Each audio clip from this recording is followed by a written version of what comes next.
इस वीडियो में जो कुछ भी बताया गया है वो इतिहासकार पुरुषोत्तम ओक की किताब से लिया गया है, उसके ऊपर आधारित है।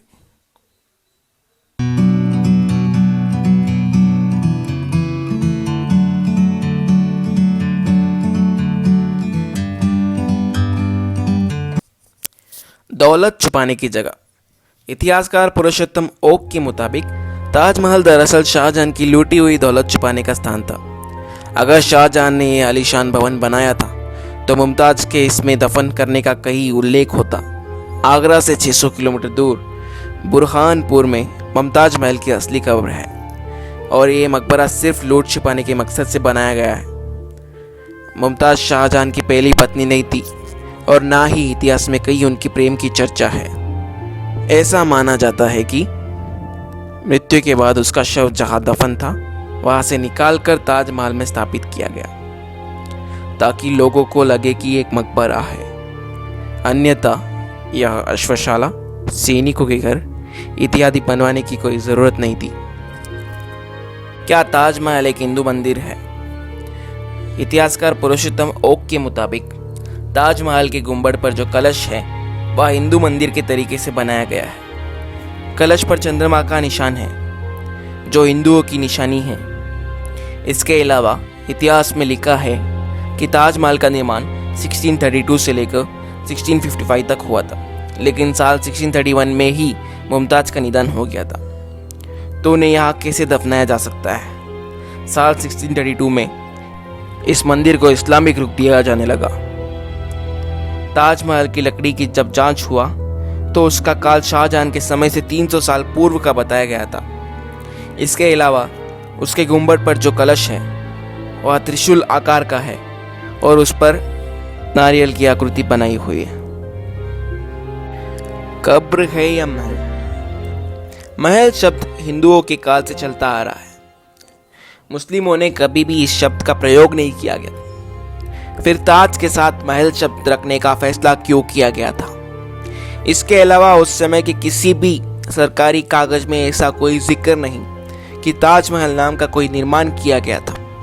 कुछ लोग कहते हैं कि इसका नाम मुमताज के नाम से प्रेरित है, परंतु हम बता दें कि मुमताज का असली नाम मुमता उल जमानी था।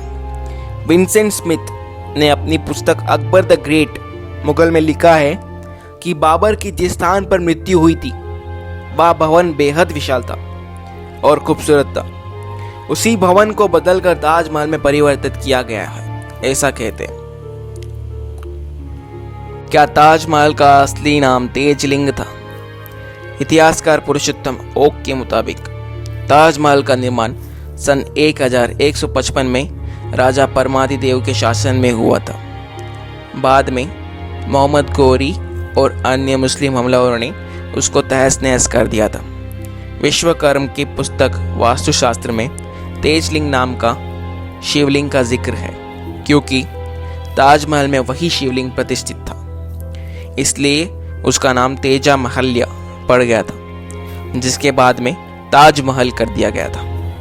जिस स्थान पर मुमताज को दफन किया गया है वहाँ की दीवारों पर संगमरमर का पत्ता लगा है, जबकि अन्य कमरों में नक्काशी की गई है। संगमरमर की जाली में 108 कलश का चित्रण है और हिंदू परंपरा में 108 अंक का विशेष महत्व है। क्या था आगरा का इतिहास? आगरा दरअसल अंगीरा ऋषि के नाम पर बसा हुआ शहर है। प्राचीन काल में आगरा में 5 शिव मंदिर बनाए गए थे, लेकिन अब सिर्फ वहाँ 4 शिव मंदिर है, यानी बल्केश्वर, पृथ्वीनाथ, मानकमेश्वर और राजराजेश्वर। 5वां मंदिर यानी नागनतेश्वर को कब्र में परिवर्तित कर ताजमहल बना दिया गया। ओक के मुताबिक नौ में वास्तु संग्रहालय में एक शिलालेख रखा है जिस पर लिखा है, स्फटिक जैसा शुभ्र इंदुमौलेश्वर का मंदिर बनाया गया।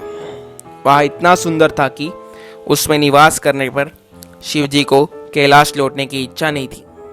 ताजमहल के गुंबद में कई लोहे के जाले हैं जो कि दीपों को रखने के लिए इस्तेमाल होते थे।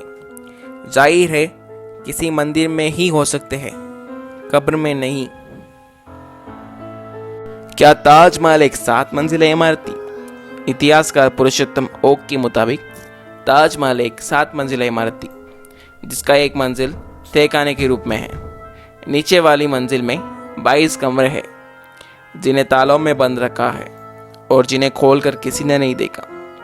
इन 22 कमरों की दीवारों पर हिंदू चित्रकारी की गई है। सन 1934 में इन चिनवाई कमरों में एक दरार देखकर दिल्ली के निवासी ने अंदर झांक के देखा तो वह आश्चर्यचकित रह गया। वहाँ उसे शिव जी की तस्वीर और कई हिंदू मूर्ति भी रखी हुई दिखाई दी थी। अगर ये मकबरा शाहजहां ने बनवाया था तो उसे इसमें से कोई चीज़ छुपाने की ज़रूरत नहीं थी। सत्य में इन कमरों में वह लूट का खजाना भी रखा हुआ है, और अगर वह खुल गया तो इतिहास में कई तत्व झूठे पड़ जाएंगे। जय सिंह का किस्सा।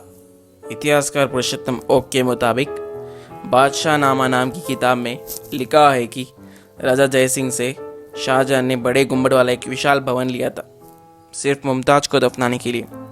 सन 1662 में औरंगजेब ने बादशाह को चिट्ठी लिखी कि जहां मुमताज को दफनाया गया वह इमारत इतनी पुरानी हो चुकी है कि उसमें पानी अंदर आने लगा है। ऐसे में बादशाह ने उन्हें वहाँ की इमारत को मरम्मत करने का आदेश दिया। अगर ये इमारत शाहजहां ने बनवाई होती तो उसे इसकी इतनी जल्दी मरम्मत करने की ज़रूरत नहीं पड़ती।